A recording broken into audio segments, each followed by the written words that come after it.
kayo na dito tayo matutulog? After nung nakita natin kanina. May choice ba tayo? Di ba sa amin ni Christy bukas pa yung bangka? Hindi tayo alis dito hanggat hindi natin nalalaman kung bakit biglang nawala si Agnes noong nakaraang taon. Tama. At kung nasaan na si Rico. Basta guys, ayoko magsimbang gabi Panira kaya yan ng beauty sleep. Hello? Wow, ikaw na yan, girl.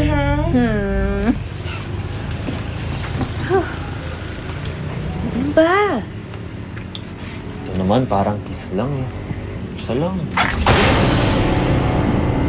Ayan, bukas na kayo ng boo. Alam niyo, yung mga multo, ayaw nilang ginagaya yung mga sound effects nila eh. Diba? Boo! Ganun. Boo! Boo! Ay! Pusa!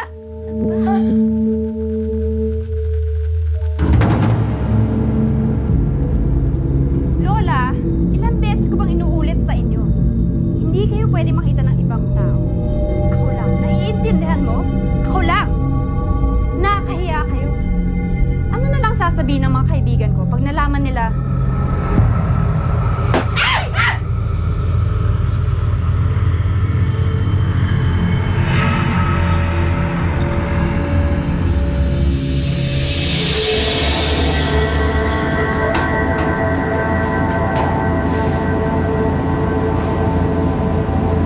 Lola, tignan mo sila. Mahimbing ang tulog. Isang taon ko sila hinintay. Ni isa sa kanila, hindi man lang ako hinanap nung kinuha mo ako.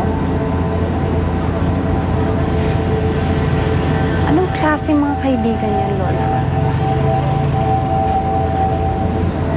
Tignan natin kung may maghahanap sa kanila pagkatapos na siyam ng simbang gabi.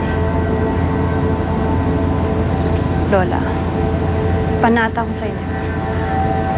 Isa-isa silang mamamatay para manatili ang ating kaluluwa dito sa mundo. Kailangan makatatlo ka sa kanila. Kundi, mawawala ang bisa ng ating panata, Apo. Maglalaho na tayo ng tuluyan. Hindi ka na mababalikan ni Rico.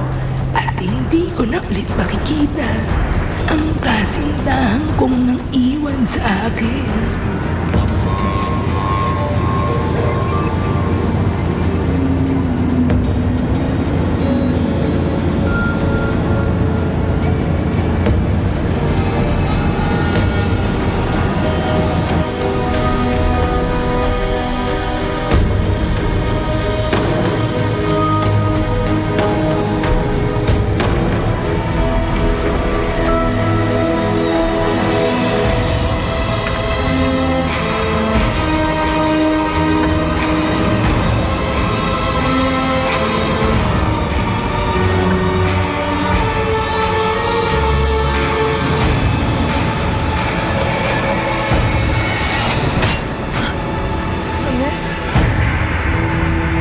Oras na ba?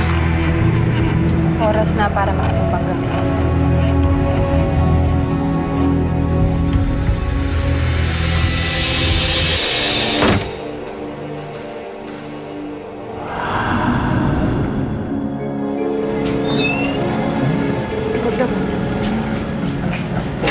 Tayo na.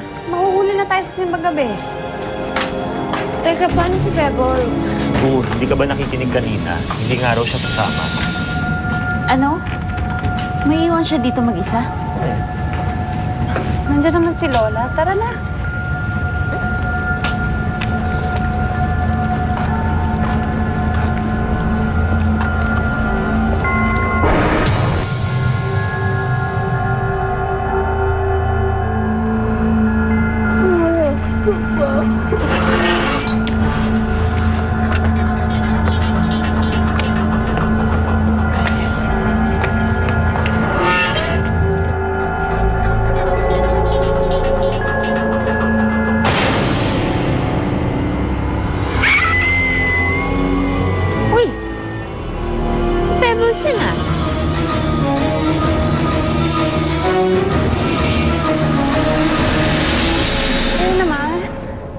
natin siya, tulog na tulog na.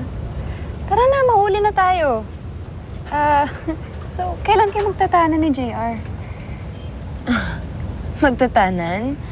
Di ba pwede mamanikan muna? Sa bagay, kung tanan muna, baka hindi ka siputin yan. Tulad ni Lola. Hindi siya sinipot ng nobyo niya. Tulad ko. Ano? Oo, wala. Sabi ko, huwag kayo gumaya sa iba. Magpakasal muna bago magpabuntis. Tara na?